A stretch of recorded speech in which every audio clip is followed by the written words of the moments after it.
Good afternoon, everyone.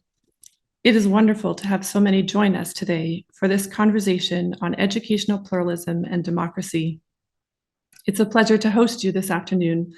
My name is Joanna, and I am the Program Director for Education at Cardus. I believe we have a diverse audience today. We have registrants from across North America and internationally, and we are bringing together people from a wide variety of occupational backgrounds. We have education policy experts, including civil servants and academics. We have independent school and charter school leaders and public and district school advocates. So I'm very much looking forward to a robust conversation that brings a variety of perspectives to the table. We do plan to have time for audience questions, and there is a question and answer button at the bottom of your screen for you to submit questions at any point during our conversation. In case you are unfamiliar with Cardus, or if this is your first time joining us for an event, first of all, welcome. We are so glad you're here. I'd like to briefly introduce you to who we are. Cardus is a Canadian public policy think tank that seeks to give space and imagination to ideas that support a thriving society and robust dialogue in the public square.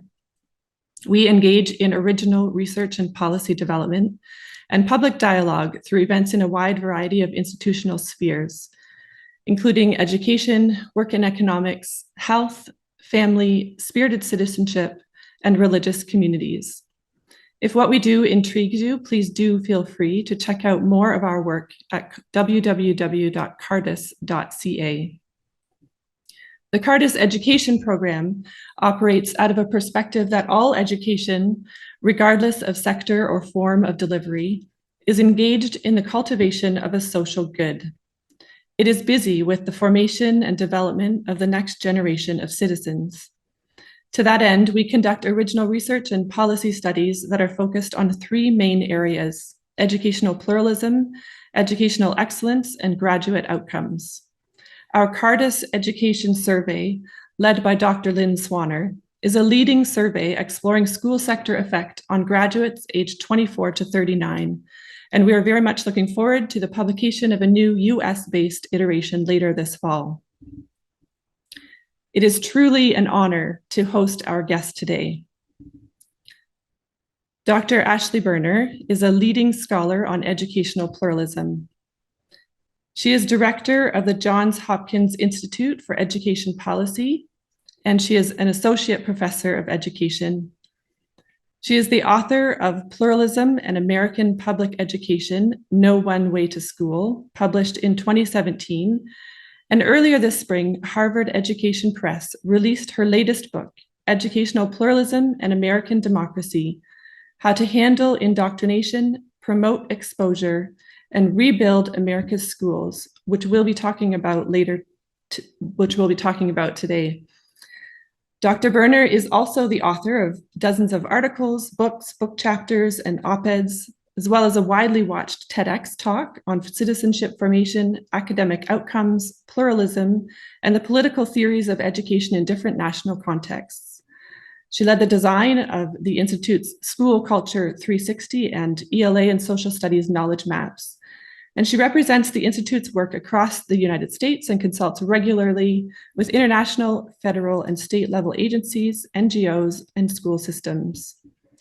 Dr. Berner holds degrees from Davidson College and from Oxford University. She is a Cardus Senior Fellow in the Education Program, and I am honored to also call her mentor and friend. Ashley, welcome. Thanks so much for being here today. I've been looking forward to this conversation for a very long time. As have I. It's a real pleasure to be with you and to be part of the Cardus community. And welcome to everyone who's listening in. Thank you for joining. Perhaps we can start with a little bit of an introduction for listeners who might be unfamiliar with the term educational pluralism, or conversely might be more familiar with the term school choice. Can you explain what you mean by educational pluralism? What is it, and how does it differ from school choice? Mm-hmm. So educational pluralism is simply a way to structure public education such that the government is funding a wide variety of schools and regulating them but doesn't necessarily deliver public education.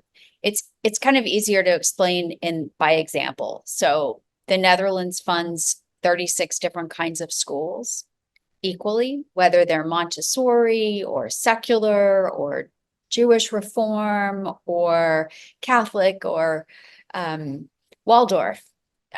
36 different kinds of schools, and holds them all to the same academic standard. The UK is very similar. Belgium is very similar. Many of the nations of Europe have this model historically or more recently, as Sweden and Poland are examples. Some of the provinces of Canada are educationally plural. Places like Australia, Indonesia, and Israel also have plural structures. In fact, a study from UNESCO recently found that 171 out of the 204 countries they surveyed have systems that have private-public partnerships to deliver education. So the contrast there is with what we would call in the United States a uniform delivery system, in which only one kind of school is considered public education. And that would be, in the United States context, the district school.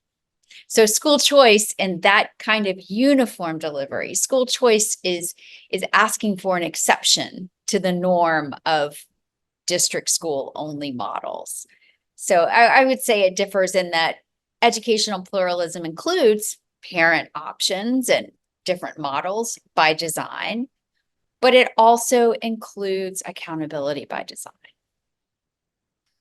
I like that phrase, accountability by design, and I think that's probably something we'll get into later. The fundamental argument of your book, though, is that educational pluralism is good for democracy. And as you and as many of our guests know, Cardus is a think tank that operates out of a particular religious persuasion, 2,000 years of Christian social thought. But you're not primarily making a religious argument in this book, or even an argument for religious schools, even though they might benefit and do benefit from pluralist models. So the political theory argument essentially says whatever, sorry. Oh. I think you froze for a second and I launched in. The political theory argument simply says every democracy has to decide who plays what role. And the easiest way to divide up the key players is to think about the state, the individual or the family, and then the civil society organization. So the state being the most powerful, coercive, but also critical for certain actions, the state.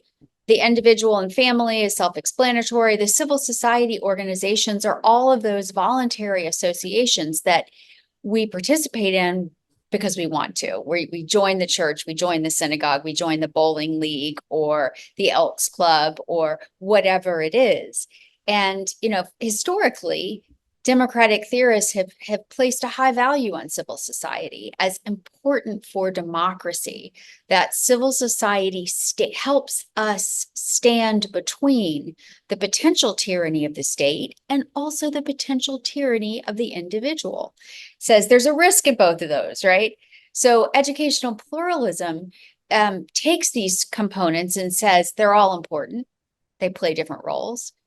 The families and the individuals are important, and the values that they reflect, very important. And it may not just be about philosophical values. It may be about pedagogical approach, style, size, school, whatever. The state is important as the key funder. We tax people for other people's children. And the state has a responsibility to ensure fair funding and also academic quality. That is kind of demonstrable in most of our legislation and our international covenants and so forth. But then pluralism would say education could be delivered by civil society organizations, need not be delivered by the state.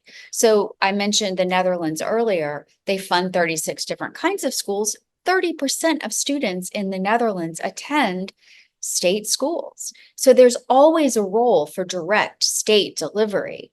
But the point of pluralism is there should be many different, like a mosaic of options. And the state, the individual, and civil society all have valid roles to play. Now, that's not the only way to design a democratic school system. Obviously, the United States has many states that have uniformity built into the state constitutions and so forth. There are many ways that democratic peoples can arrange public education. Educational pluralism simply happens to be the majority form amongst democracies. That's helpful. And I think maybe another way into this question is comes out of a line that you write in the introduction of your book, where you talk about how educational pluralism is countercultural for those who support uniform delivery, district and public schools, but also those who reject government accountability alike. So can you kind of talk about why you feel educational pluralism offers maybe a different way forward? Mm-hmm. Sure. So as one of my very good friends who's also quoted in the book, Chris Stewart says, Citizen Stewart, as he's known in the United States, educational pluralism asks a lot of us. It's challenging, right? If you're someone who's inherited this cultural background that only district schools count as public schools, it's very hard for you to imagine a civil society organization or a homeschooling family also playing a legitimate role, right? And deserving funding. So there's a challenge on that side. On the other end, and most people aren't at these ends, they're anywhere in between, right? But at the other end, you have what I would call a market or libertarian view that assumes that families' decisions are sort of dispositive for quality, that the only accountability that's necessary is a parent's decision to enroll or disenroll their child. And pluralism kind of pushes back against both of those poles, because pluralism says to the state-oriented folks, well, there's a legitimate role for civil society to play as well. And we have to make sure it's done well, but there is a role. And to the libertarian side, pluralists have to say, it's in all of our best interest to ensure that there is a quality measure that all of our young people have to attain. And that's really comes again from this notion that education isn't just a pure market, right? It doesn't matter to me what kind of jeans you buy or what car you choose. I mean, it may matter in some sense, but not in a really important way. But it matters to me that the next generation of citizens can read and that they can actually have a chance to be whatever they want to become, that they've been given those opportunities. So we're all implicated in education. And that's really the rationale for having some government oversight. But it's challenging. And again, there are the policy details really matter here. There are ways to design uniform or plural structures so that they kind of work against equity, and ways to design so that they benefit everyone. Yeah, that's helpful. And I think when you really get into that in your book, when you talk about that educational plural structures that are healthy and that contribute positively, they hang on what you call knowledge building curricular content and viewpoint diversity within that. So maybe you can take us through a little bit what you mean by that. You spent some time in the book elaborating on the history of curriculum debates in the US. Maybe talk about what you mean by knowledge building and academic curricular content, and why did it sort of disappear in the US? Why is it such a key component of success for healthy educationally plural systems?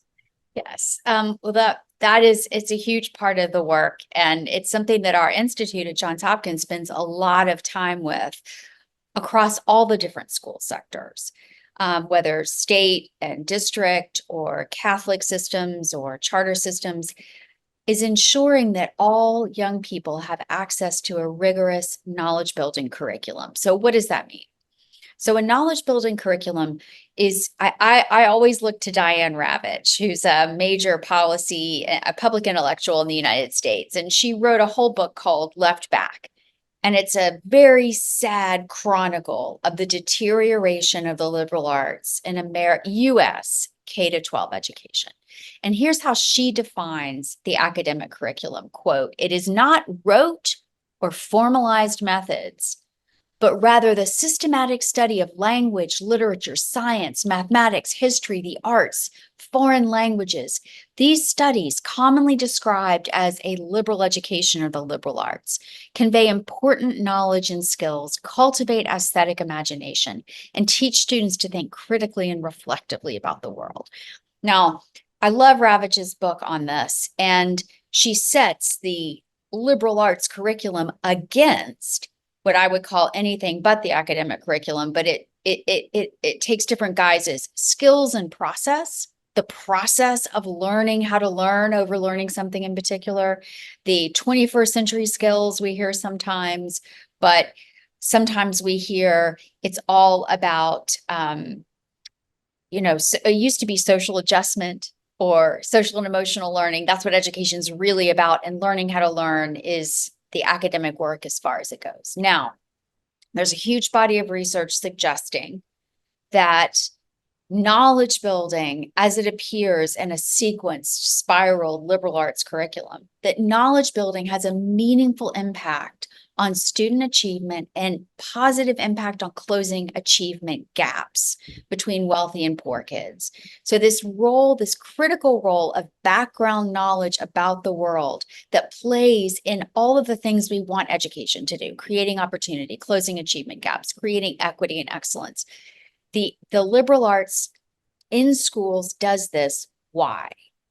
Because well-off families have conversations about current events. They travel, they go to museums, they read a lot, all of these things that first generation, poorly resourced families don't have time to do.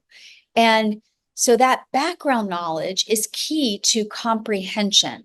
It's key to all the skills-based assessments that we give. The background knowledge really matters. In fact, a great US journalist, Natalie Wexler, wrote a book called The Knowledge Gap about that, the role that knowledge building plays in academic excellence and equity, and why we owe it to our children to provide it. Now, there's a longer history about why the United States veered away from that. It had to do with ideological debates at the turn of the last century that privileged skills and process over content mastery. But I'll just leave you with this. When France, which is pluralistic, but when France required all of its schools across the board to teach a really robust liberal arts curriculum, they essentially closed their knowledge gaps between wealthy and poor kids by sixth grade.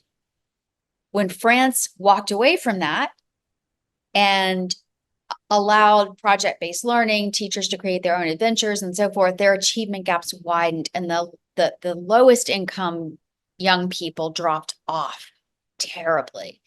So, I guess what I would say is it's important, no matter what your school structure is, no matter what kind of school you go to create those common reference points and that copious background knowledge.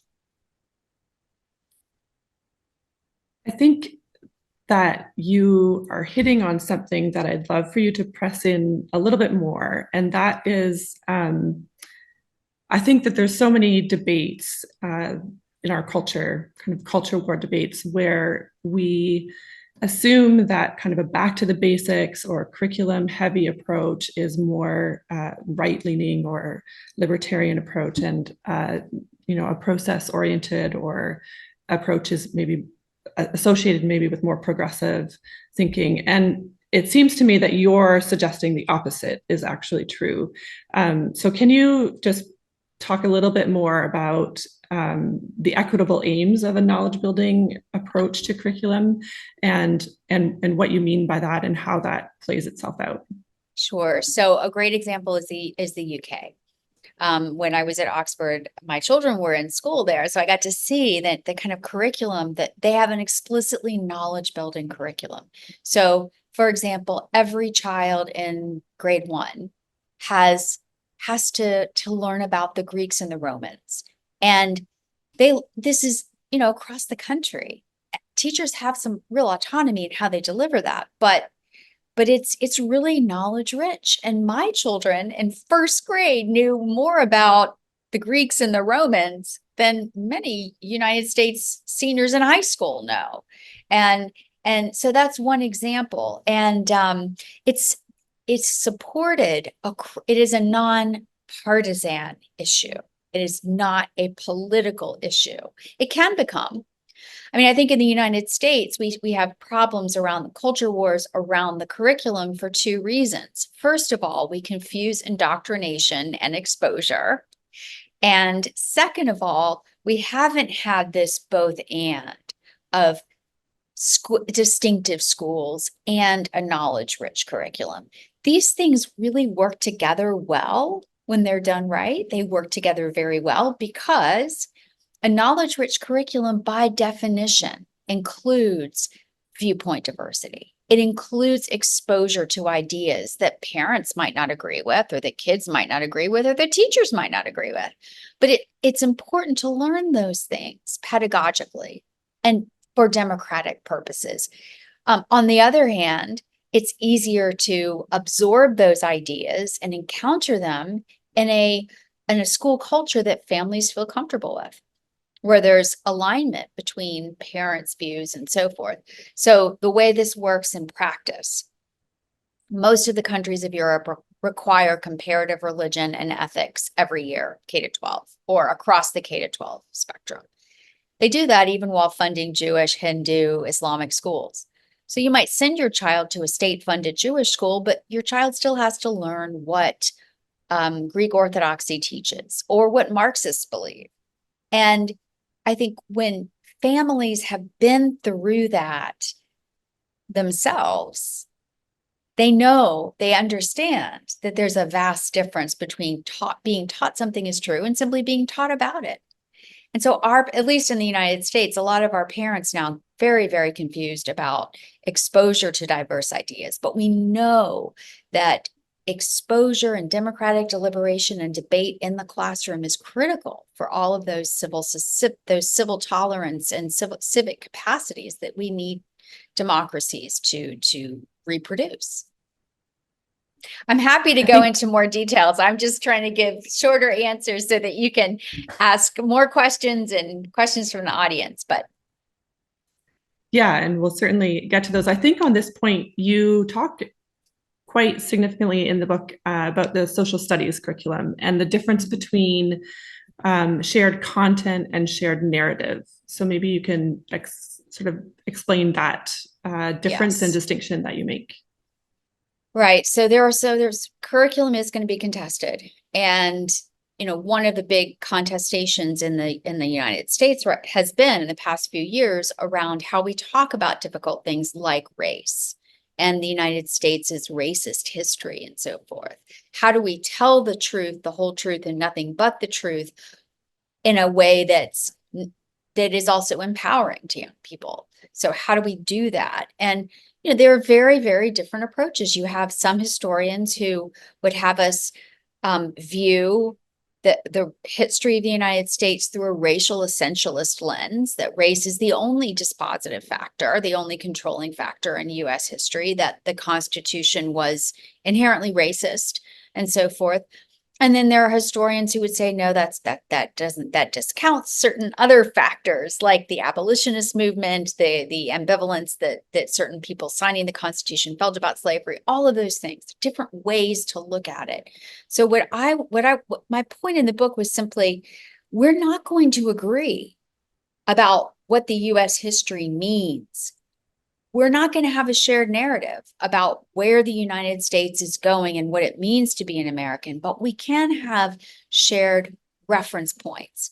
And from the standpoint of K-12 education, it's particularly important that we have reference points in common, even if in secondary school we bring contended lenses onto that. So as an example, the Constitution, the US Constitution, or you could step outside of US history and you could take the Declaration of Human Rights. These are important documents. Students need to know them. They need to have encountered them. They need to know what they mean. They need to know the historical context, the debates around them, the ironies and pathos around them, all of those things. And then engage almost like a Talmudic fashion in deeper and deeper levels of critique. But what we see at our institute is so many times the curriculum gets to the critique before they even do the primary source. They want to bring in the critique or bring in the triumph before actually looking at what happened or the document itself. So what I would say, it's important to have the common reference points, like knowing certain documents, knowing certain points of history. We need to know the geography of the world. We need to know the capitals of our states or provinces. All those are information. That's information we have to have. We may feel very differently about historical events and so forth. I think that when you talk about educational pluralism, one of the questions that comes to mind is, are there limits to educational pluralism? How can we be assured that systems that kind of allow for so many different narratives about the history of the world don't actually foment segregation and indoctrination? Mm-hmm. Okay, well, there are a couple of questions I want to pull out and kind of unpack from what you said. It's a lot. So the question of indoctrination, it's a really important one to start with, because at some level education is indoctrinatory, and that there's no way to really design a school to choose your disciplinary code, to admit students, your staffing models, how you relate to parents, even classroom protocols have their value laden. And so if we're trying to find a school that is not, does not inculcate values of some kind, where we're not being honest with ourselves. Every school teaches kids about something, even omissions, the questions we don't ask, the things we don't talk about are instructive for kids as well. So once you admit that, and then you can say, well, the state should fund a variety of schools.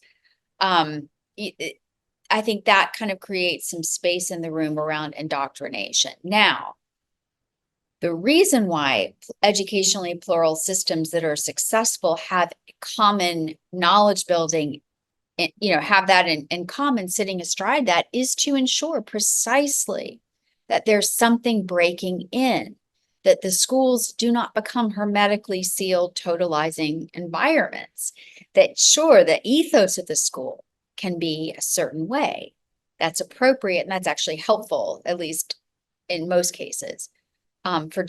For human development and civic outcomes and so forth, that's helpful. But at the same time, we have a responsibility to help make sure that kids have a certain baseline of knowledge that may or may not jive with the ethos of the school. So that the Netherlands, again, I'll say this back to them, they fund creationist schools.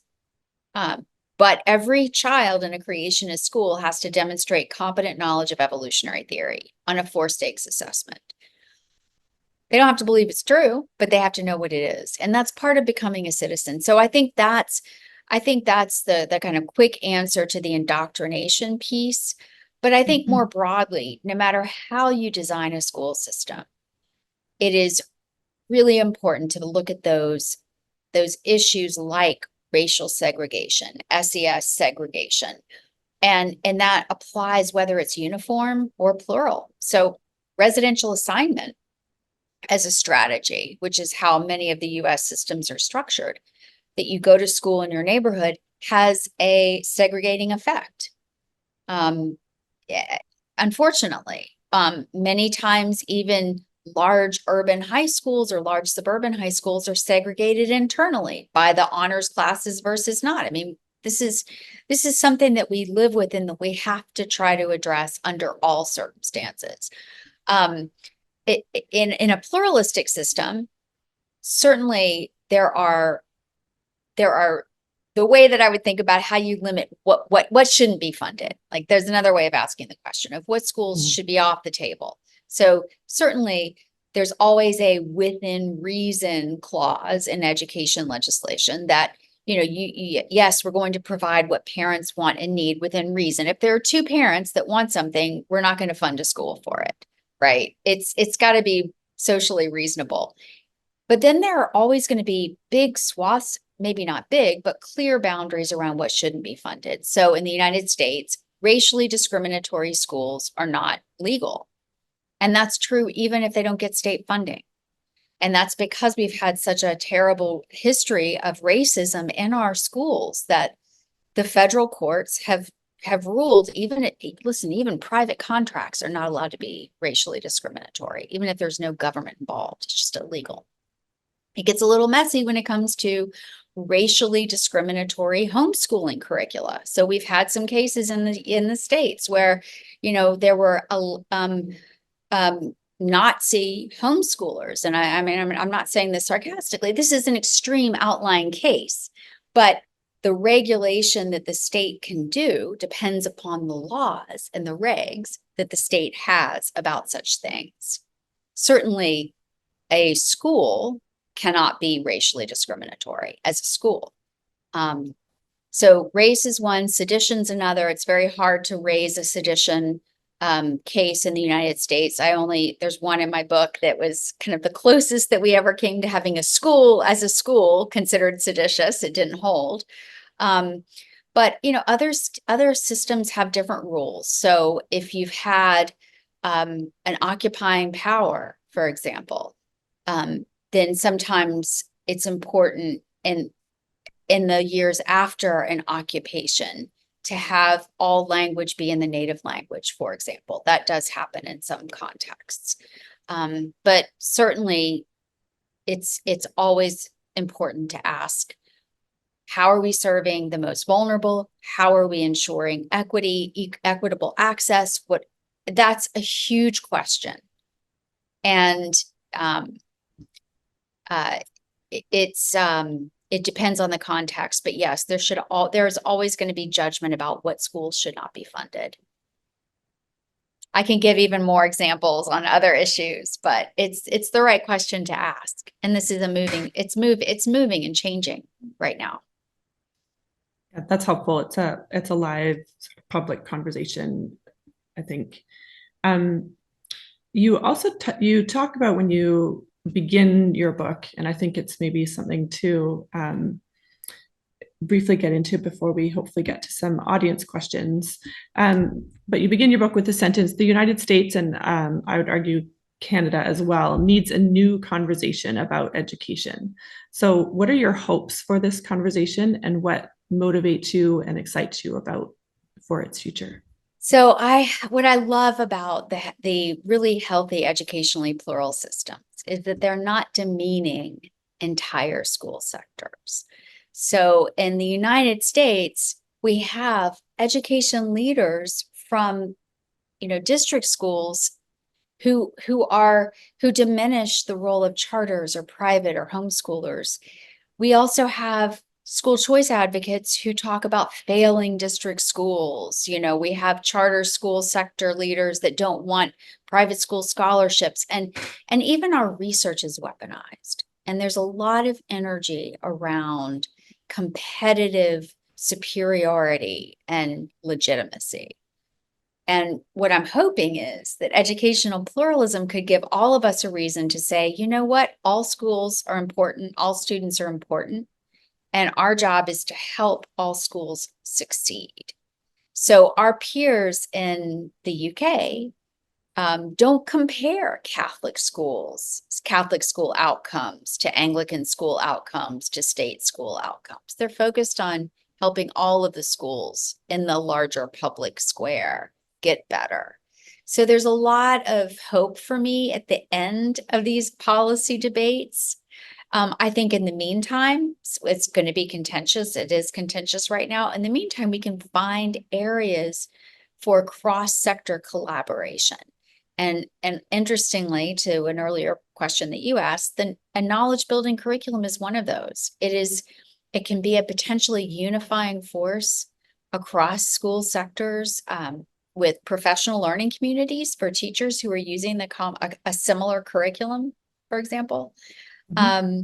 It's giving teachers the tools and the honor that they need as teachers. It doesn't matter what sector they're teaching in, so that's my big hope. I think our conversation needs to change from being which school sector is better and which is legitimate and who's robbing money and all of these hypercharged things to getting down to the sober business of helping all young people thrive.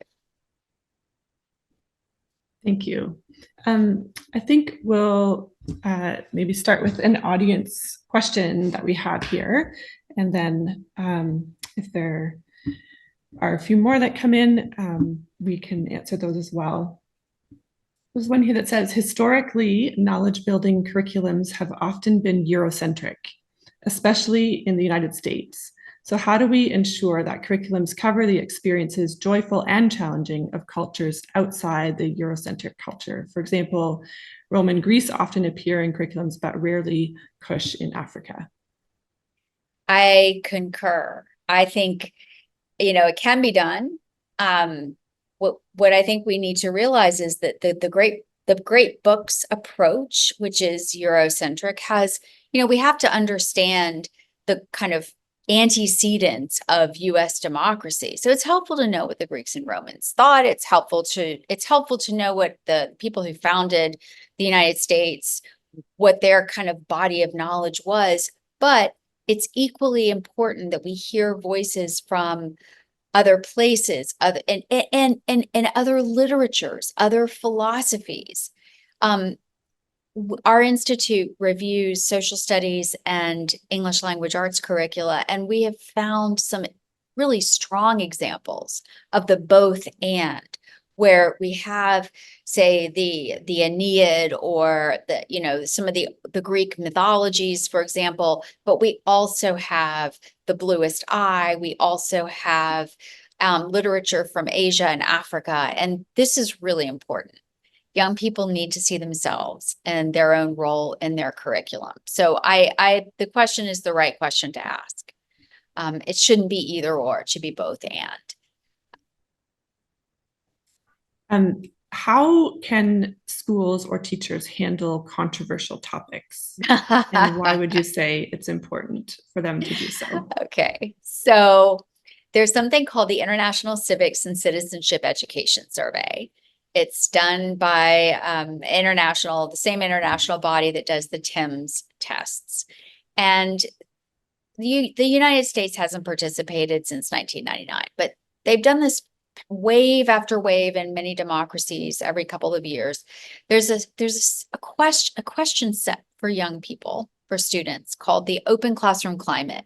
There's 6 questions about viewpoint diversity and deliberation and debate in the classroom. So the presence of those things, where students are saying, yes, in my school, my teacher presents multiple perspectives, students respect other students who speak up, and so forth, that's predictive for those students of adult civil tolerance, which means the capacity to hold a strong belief, but also respect someone else's. These are learned behaviors. We don't spring from our mother's womb knowing how to disagree with respect, or knowing how to mount a sufficient argument, or knowing how to listen well and learn how to take something else on board. These are learned behaviors.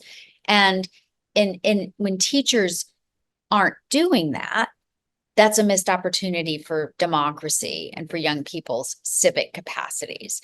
There are a lot of reasons why teachers don't do that. Right now, there are the culture wars that are raging, have a chilling effect on the classroom, there's no doubt.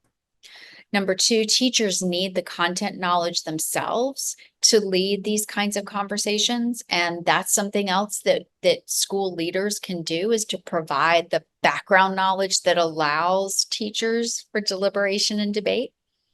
But also the administrators have a really important role to play here. Teachers need to know that if they're going to talk about difficult subjects, that their administrators have their backs. So certainly there are examples of administrations, school systems that have overt policies that say, we're going to discuss things that are really difficult and it's really important. And we want you parents to know that this is going to happen and that your kids can handle it. And this is part of becoming a young person in a democracy. So there are all kinds of things that need to be in place for teachers to feel supported in having those conversations. But it's very, very important. Yes, I think the teacher support certainly is a key element. And I think I'm glad that you've brought that up, because it can be very easy as an educator to shy away from those things, particularly if you fear parent backlash. I think That sort of thing there's a role for school principals and systems to play with parents to be able to say, we're going to be talking about, things that you may not agree with, but they're really important. I mean, it's bring parents in, but again, this is important pedagogically. It's important civically, democratically, and that's why we have to do it, but we have to make it safe for teachers to do so. Maybe also you could talk a little bit. I think we live in contexts also where even the concept of citizenship is something that's under debate. So what would you say could be the most important thing a school could do to begin to even develop an understanding of what citizenship is, what it means in various contexts? So political scientists typically look at 4 kind of measures of civic formation for what they're worth. First is political knowledge. Do you have the knowledge about not just your own system, but other systems? Do you have geography? Do you know where the Middle East is? Do you know why it's important? Do you know that Mexico and Canada are contiguous geographically to the United States? I mean, these things, basic knowledge that enables civic judgment. So the political knowledge is one thing, and schools have that square responsibility, whether or not they're fulfilling it. The second are the civic skills. And you can't exercise effective citizenship if you can't interpret graphs, if you can't write a coherent letter to your council person, if you can't interpret legislation and say, yes, no, this doesn't make sense. Those skills are something else that schools need to give. And then again, this habit of deliberation and debate is the third indicator. And lastly would be the habit of civic engagement and actually doing things in your community to be part of it.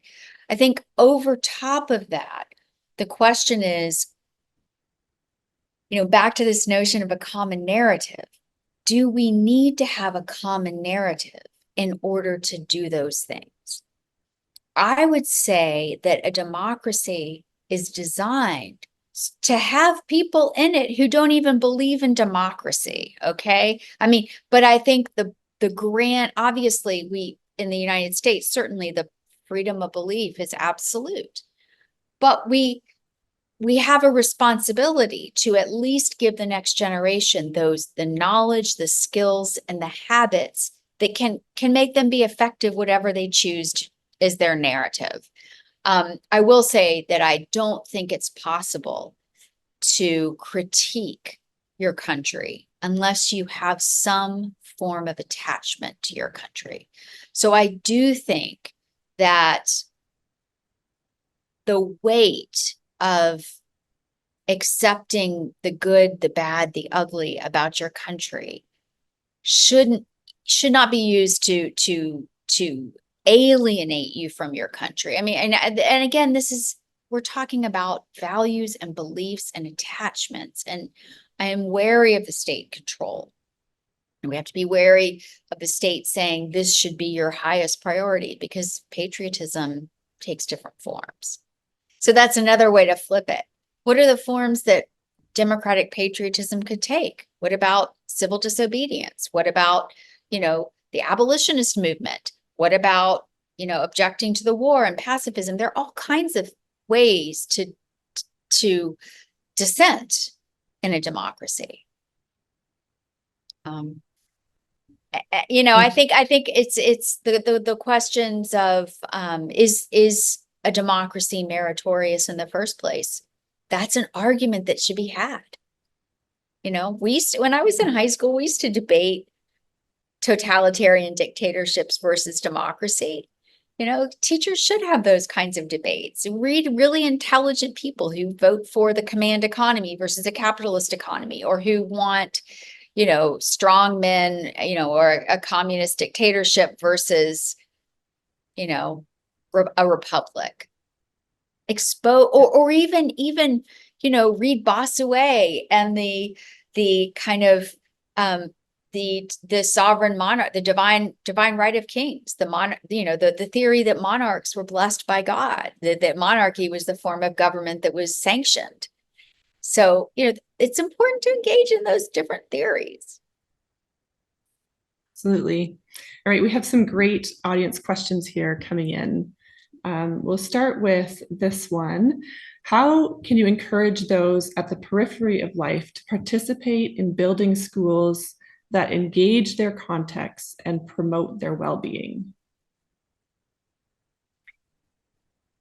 People who live on the people who live how so is the question, so how do you encourage people who are not engaged in society at all to really care about schools? That's a really good question. It's very hard when you have there can be whole sectors, at least in our both of our countries, of people who feel disenfranchised and disengaged. And I haven't really thought about how to draw those folks in, but into the life of schools, which can be, anchors in the community. I think certainly it would be worth thinking about. This question's making me think about schools, reaching out to their communities and saying, come in, help be a volunteer here, join us in building this, and actually the invitation.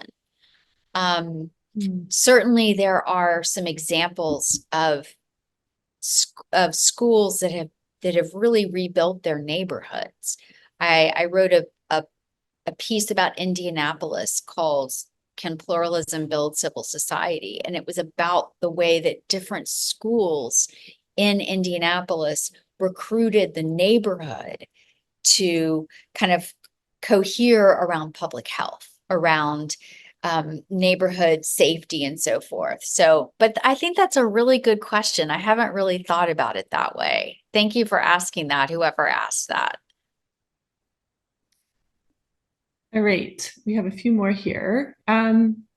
One more about homeschooling. So the questioner asks, how might pluralism debates instantiate themselves differently in the US versus in European contexts? In particular, I'm thinking about the case of homeschooling, which is heavily limited or barred outright in many European countries, while it is becoming an increasingly common fixture of the US educational landscape. Right. So it's a really good question. Yeah, I participated in a UN kind of UNESCO working group on homeschooling, and I think I would say education is more regulated in a European context. The only nation in which homeschooling is prohibited is Germany, as far as I know. So it is allowed, but I think in many different countries, including the province of Alberta, homeschoolers receive a stipend, and the kids are expected to take the state assessments. They can opt out, but I think in the United States, there is definitely tension in the homeschooling movement about what is a reasonable regulation. Should the state make sure that the parents who withdraw their kids to homeschool, for example, have not had an altercation with the law about child abuse, for example? I think those things would matter to me. I think the other thing that would help is having a little bit more, not necessarily quality control, but transparency around the curricula, the strengths and weaknesses of the different curricula, because a lot of homeschooling families don't know. Some homeschooling families will have no problem identifying the best quality curriculum and so forth. But it would be a very, very important service, I think, for states to start reviewing materials that homeschooling families use and giving them kind of feedback on what you'd be missing if you did this curriculum and so forth. But certainly, I think homeschooling is a legitimate and positive model for education. I have to be consistent. I don't think it should be without some kind of quality control. certainly at the level of criminal behavior and child protection, but also some kind of assurance that the kids are really learning. And in the United States, every state has different laws about this. North Carolina treats homeschooling like a private school. So, and some states require you to register with your district, to have annual reports. Other states don't. So it's very state dependent. But that's a really good question. That's a really, really good question, a very important one. There are more homeschooling students in the US now than there are charter school students. Yeah, we're seeing similar increases, I think, on the Canadian side of the border as well. So it's a very relevant conversation.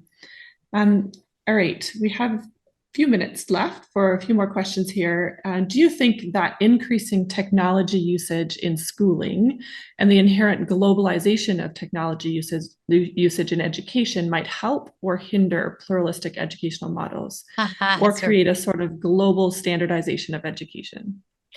Yeah, it's a really good question. So the risk of technology is, of course, the digital divide and how many families don't have access to the internet and so forth. So it does have the use of technology does have the potential to reinforce inequities. But I would say more broadly, technology is only as good as the content it delivers. I do not think that bringing in, cell phones or computers for everyone. I mean, the 1950s, believe it or not, the whole goal was to get a television set in every classroom, as though that were going to be an educational benefit. Well, clearly it depends on what's being channeled there. I mean, what I've seen that's promising is curriculum aligned AI tutoring, so that if a teacher's using a great curriculum and some of the kids are falling behind in it, they can get one-on-one AI tutoring on that curriculum for particular pieces of it.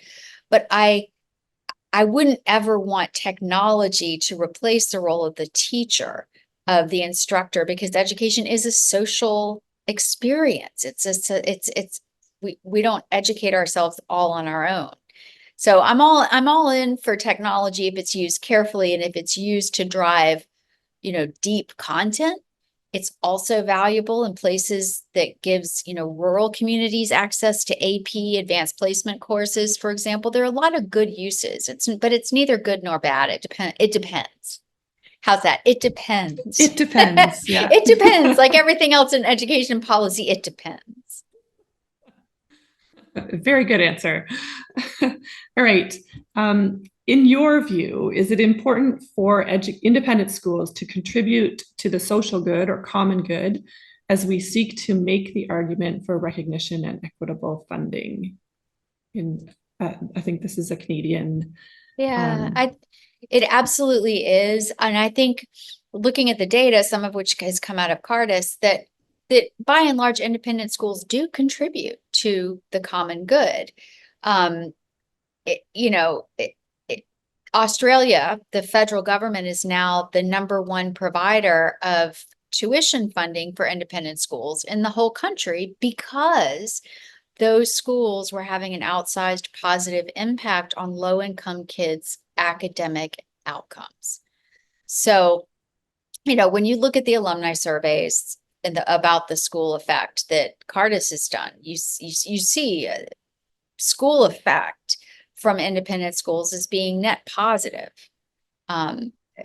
Activities in the community, donations to charities, all of those things. So remembering that and highlighting that is really important. And also in the independent school communities, talking about the importance of benefiting the neighborhood, the community, of giving back, all of those things that independent schools can do quite easily and intentionally from within their own worldviews is really important. I think instead of viewing independent schools as a retreat from the public square, viewing independent schools as helping prepare young people for the public square, and whatever capacity they feel called or desire to work. But that common good argument is really important. Mhm. Great. A couple last questions here. We have, I think, 4 more minutes or so. How do we get state officials to talk about the knowledge gap rather than the achievement gap? That's a really good question. So it's slowly happening in the United States. It takes time. In the United States, we had the standards movement, which was all about the Common Core state standards, which every state ended up doing on its own, basically, but it's essentially the same thing. Standards are necessary but insufficient. So that there is a movement in some of the US states towards knowledge building content. Some states have rewritten their standards to be very knowledge specific. The next step for them is actually designing assessments that match that. But I do have hope. There's Natalie Wexler's book, The Knowledge Gap, did a lot. The Knowledge Matters campaign is really important. If you look up the Knowledge Matters campaign, they're highlighting systems that have gone this route, where our institute's involved in some legislation writing in different states that could help incentivize the use of knowledge building curriculum. It's a different approach than most of our educators and system leaders are familiar with, but when they see it, they understand it. It takes time. That's helpful. I think maybe one last question that I still have lingering is that I think over the last decade or two, there's been a demonstrable expansion of teacher work into the fields of psychology and social work. So balancing both the academic needs and also the mental well-being of kids today is a challenge. How do you reconcile that challenge faced by many classrooms today with your kind of call towards a robust curriculum or an approach to academic curriculum? How does this not just add to teacher workload?